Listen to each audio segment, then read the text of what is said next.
बिस्मिल्लाहिर्रहमानिर्रहीम। मेरा नाम तस्नीम अहमद सिद्दीकी है और मैं अपने प्रोग्राम मानो या ना मानो के साथ आपकी खिदमत में हाजिर हूँ।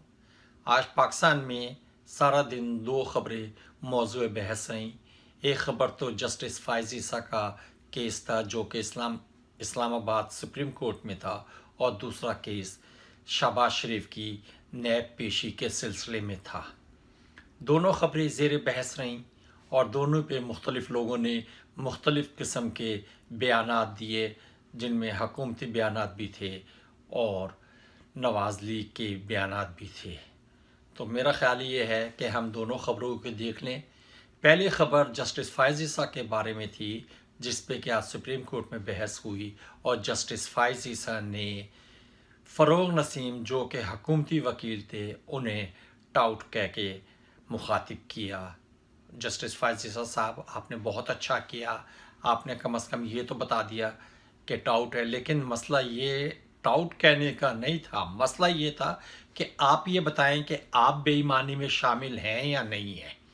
आपकी जायदाद जो कि बैरून मुल्क है, आपका उससे कोई ताल्लुक़ है या नहीं है, और अगर आपके बच्चों ने वो जायदाद बनाई है तो वो कैसे बनाई। सवाल ये नहीं हो रहा कि आपके बच्चों से पूछा जाए या आपकी बीवी से पूछा जाए या फिर फ़रोग़ नसीम टाउट है या नहीं है। सवाल ये हो रहा है कि आपका उस जायदाद के बारे में मौक़िफ़ क्या है। एक बात। दूसरी बात ये है कि आप के लिए जो वकला अदालत में पेश हुए, उन्होंने किसी किस्म का कोई सबूत नहीं दिया।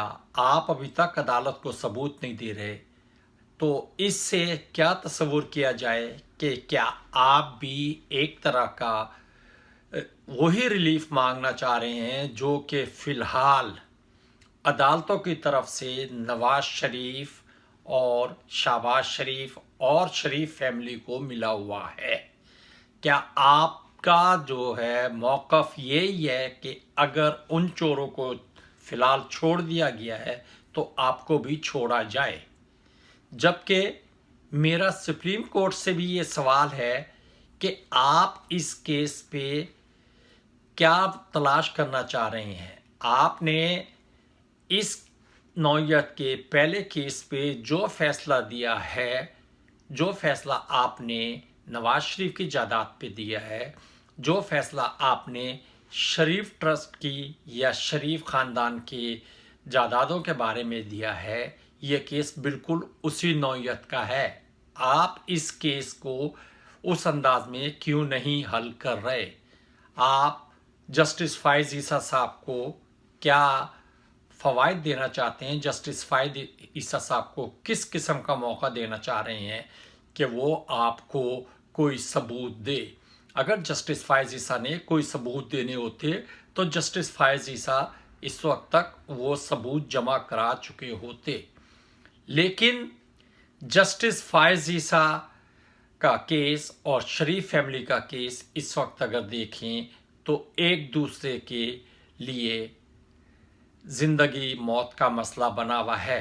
क्योंकि आप अगर इस स्टेज पे जस्टिस फाइज़ ईसा को इस केस में बरी कर देते हैं, यानी बरी करने से मुराद है भी उन पर इल्ज़ाम नहीं लगा है, एक सदारती रेफरेंस है जिसकी केस सुप्रीम जुडिशल कौंसल तहकीकात कर रही है। अगर आप जस्टिस फाइज़ ईसा को इस केस में बरी कर देते हैं तो ये बात शरीफ फैमिली भी इस्तेमाल करेगी कि जस्टिस फाइज़ ईसा की जायदाद बिल्कुल उसी तरह है जिस तरह के हमारी जायदाद। अगर अदालतों ने जस्टिस फाइज़ ईसा को बहाल किया है तो अदालतें हमारे साथ क्यों इंतकामी कार्रवाई कर रही हैं। नंबर एक। नंबर दो, अगर आप जस्टिस फाइज़ ईसा को सज़ा नहीं देते तो नवाज़ शरीफ वगैरह या शरीफ फैमिली वालों के लिए ये मौक़िफ़ आप मुहैया कर रहे हैं उन्हें कि वो ये कह सकें कि जनाब हमें तो हर दौर में पकड़ा गया, हमारे ख़िलाफ़ तो हर दौर में तहकीकात हुई। दो, नंबर 3, आप जस्टिस फाइज ईसा को अगर लेके फिर रहे हैं, जस्टिस फाइज ईसा का केस अगर आप इतना ही ज़्यादा लटका रहे हैं, तो एक बड़ी सादी सी बात है कि फिर आप ये देखें कि पाकिस्तान में केसेस को लटकाने का म्यार क्या है। आप जो जो केसेस के बारे में कर रहे हैं, जो जो हरबे इस्तेमाल किए जा रहे हैं, जो जो सवालात उठाए जा रहे हैं, जनाब ये सवाल तो किसी छिपा माछी और जैद बकर के केसेस में उठने वाले होते हैं। इन लोगों के लिए अगर इन लोगों की जायदाद के बारे में भी ये सवाल उठते हैं तो जनाब फिर तो आप ये कहें कि अल्लाह ही हाफिज़ है इस मुल्क में कानून का। मुझे नहीं समझ आ रही कि अदालतें इस केस को किस मोड़ पे ले जा रही हैं, अदालतें इसमें क्या कर रही हैं, अदालतें इसमें कौन से सुकम तलाश कर रही हैं कि वो जस्टिस फाइज ईसा को छोड़ें।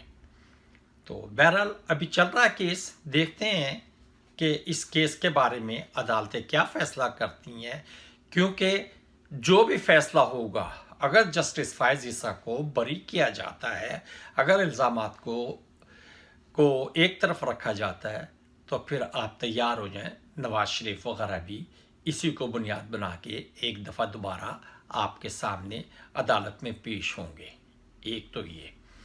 अब हम आ जाएं कि दूसरा केस है, आज शहबाज शरीफ साहब की पेशी थी। हिज़्ब मामूल शहबाज शरीफ साहब नैब के सामने पेश नहीं हुए और फौरी तौर पे नैब वाले हरकत में आए और उन्होंने शहबाज शरीफ के घर पे छापा मारा, और छापा मार के जब वो वहाँ से निकले तो पता चला कि शहबाज शरीफ वहाँ नहीं थे। सवाल ये नहीं है कि शहबाज शरीफ वहाँ थे या नहीं, सवाल ये है कि शहबाज शरीफ थे किधर। आखिर नैब को ये क्या ज़रूरत पड़ी थी कि नैब एक ड्रामा करने के लिए वहाँ पहुँच गई। एक बड़ी सिंपल सी बात है कि शहबाज शरीफ साबिक वज़ीर आला पंजाब और हिज़्ब इख्तिलाफ़ के कौमी असम्बली में कायद हिज़्ब इख्तिलाफ़ कौमी असम्बली भी हैं। उन्हें हुकूमत की तरफ से कानून के तहत पुलिस की सिक्योरिटी हासिल है। नैब वालों ने उनसे ये सवाल क्यों ना किया कि जब तुम यहाँ पे काम कर रहे हो, यानी पुलिस के उन अहलकारों से जो कि शहबाज शरीफ की हिफाजत के लिए तयन है, उनसे ये सवाल क्यों नहीं किया गया कि बताओ शहबाज शरीफ किधर है। तो क्या इससे ये समझा जाए कि सिक्योरिटी वाले यानी पंजाब पुलिस में अभी तक शहबाज शरीफ के दमख्वार मौजूद हैं, पंजाब पुलिस अभी तक शहबाज शरीफ और शरीफ फैमिली के वजीफ़ा ख्वारों में शामिल है, पंजाब पुलिस में अभी तक शहबाज शरीफ के हामी मौजूद हैं, और पंजाब गवर्नमेंट में अभी तक ऐसे लोग मौजूद हैं या नैब में ऐसे लोग मौजूद हैं जो कि शहबाज शरीफ को पेशगी इत्तला दे देती हैं कि अब क्या हो रहा है, अब क्या हो रहा है और तुमने अब क्या करना है। सवाल तो ये है कि नैब आज गई किस लिए थी, एक। दूसरा सवाल ये हो रहा है कि कल सुबह के लिए शहबाज शरीफ की लाहौर हाई कोर्ट में एक ज़मानत की दरख्वास्त दाखिल कराई गई है, जिस पे कि ज़मानत क़ब्ल गिरफ़्तारी के लिए कहा गया है। आखिर ऐसा कौन सा ख़तरा है? ये जो कमांडर सेफ गार्ड लंदन से कोरोना के लिए लड़ने आया था, ये कोरोना से भी नहीं लड़ रहा, ये अवाम के सामने भी नहीं आ रहा, ये किससे छुपता फिर रहा है? ये कानून के कौन से ऐसे सुकम हैं जो कि पूरे नहीं किए जा रहे? कानून में ऐसे कौन से लूप होल्स हैं? मैं सुकम 2 दफ़ा इस्तेमाल कर गया था, लिहाजा मैंने उसे चेंज किया। कानून में ऐसे कौन से लूप होल्स हैं जिसको कि ये लोग इस्तेमाल कर रहे हैं और ये कानून के साथ ताउन नहीं कर रहे?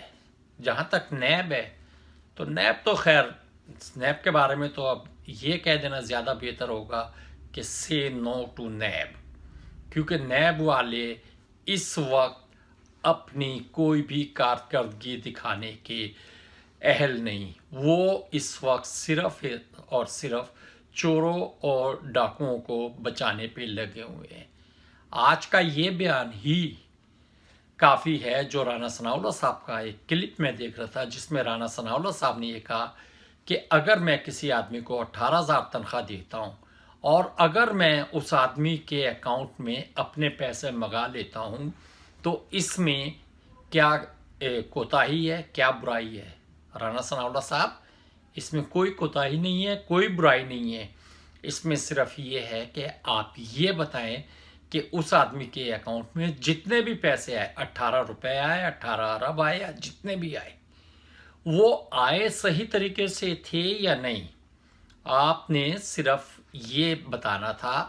आपके पास तो आप तो वैसे ही अपने केसेस हल कीजिए, आप दूसरे केसेस के लिए जो है ना इतने फ़िक्रमंद ना हो। आप शहबाज शरीफ के लिए फ़िक्रमंद ना हो। उन्हें शहबाज शरीफ को सिक्योरिटी देने के लिए और शहबाज शरीफ को इस केस में मदद करने के लिए नैब में बहुत से अरकान मौजूद हैं जो कि इस बारे में काम कर रहे हैं। वो शहबाज शरीफ को, वो शरीफ फैमिली को और वो हर बड़े को पल पल की खबर पहुंचा देते हैं ताकि वो ये देख सकें कि उन्होंने इससे आगे क्या करना है। शहबाज शरीफ की गिरफ्तारी कोई बहुत बड़ा मसला नहीं था। शहबाज शरीफ की गिरफ्तारी के लिए एक सिंपल सी बात थी कि जो उनके घर पे पुलिस फोर्स है पंजाब की, उससे पूछा जाता कि शहबाज शरीफ किधर है। क्या उससे पूछा गया? लेकिन उससे पूछने की ज़रूरत इसलिए महसूस नहीं की गई कि अगर उससे पूछना होता तो ये पहले भी पूछ लिया जाता। लेकिन शहबाज शरीफ को मुकम्मल तहफ़्फ़ुज़ दिया जा रहा है। शहबाज शरीफ कल लाहौर हाई कोर्ट से अपनी ज़मानत करा लेंगे। जिस वक्त मैं आपसे न्यूयॉर्क से बात कर रहा हूँ, इस वक्त पाकिस्तान में रात हो चुकी है और कल सुबह पहला काम शहबाज शरीफ की ज़मानत होना है। हम देखते हैं कि लाहौर हाई कोर्ट इस बारे में क्या करती है। लेकिन एक सवाल और भी बनता है कि क्या वाकई शहबाज शरीफ इस वक्त पाकिस्तान में मौजूद है? क्या वाकई ही शहबाज शरीफ को नैब गिरफ्तार करना चाहती है? इस वक्त आप ये बताएं कि आसिफ अली जरदारी पाकिस्तान में मौजूद है या पाकिस्तान से बाहर है? आप लोगों को तो ये भी नहीं पता होता कि कौन आदमी किस जगह मौजूद है, तो आप किसी को गिरफ्तार तो क्या करेंगे। आखिर में मैं एक बात और कहता चलूँ, इस वक्त पाकिस्तान में कोरोना के बारे में बड़े तशवीश पाई जा रही है। आज मेरी पाकिस्तान में ही एक डॉक्टर से बात हुई तो उसने ये बताया कि पाकिस्तान में कोरोना में इजाफे की वजह ये है कि पाकिस्तान में जो पिछले दिनों ईद के लिए बाज़ार लगे थे, जिसमें औरतें अपने 2-2 साल के बच्चों को अपने गोद में लेके शॉपिंग करती फिर रही थी। पता नहीं उन्हें ये कहाँ से पता चल गया था कि ये शायद उनकी ज़िंदगी की आखिरी शॉप ईद है, इसके बाद ईद नहीं आएगी, इसके बाद क़यामत आनी है और क़यामत से पहले की ये आखिरी ईद है। जिसलिए वो लोग पाकिस्तान में शॉपिंग, जिस अंदाज में शॉपिंग कर रहे थे, उससे ये लगता है कि मेरा ख़्याल है अब ईद पाकिस्तान में आइंदा नहीं आएगी, क्योंकि अब रोज़े महशर का समा है। खुदा के वास्ते ऐसे ना करें। मुल्क में कोरोना जो है इसके बारे में आप एहतियात करें। और दूसरी बात ये है, आप अगर एहतियात अपनी नहीं कर सकते तो अपने बच्चों की तो करें, और अपने बच्चों की एहतियात के लिए सबसे पहले आपको अपनी एहतियात करनी पड़ेगी। बहरहाल एक दफ़ा फिर कह दूं कि कल शहबाज शरीफ साहब के लिए लाहौर हाई कोर्ट में दरख्वास्त गई हुई है।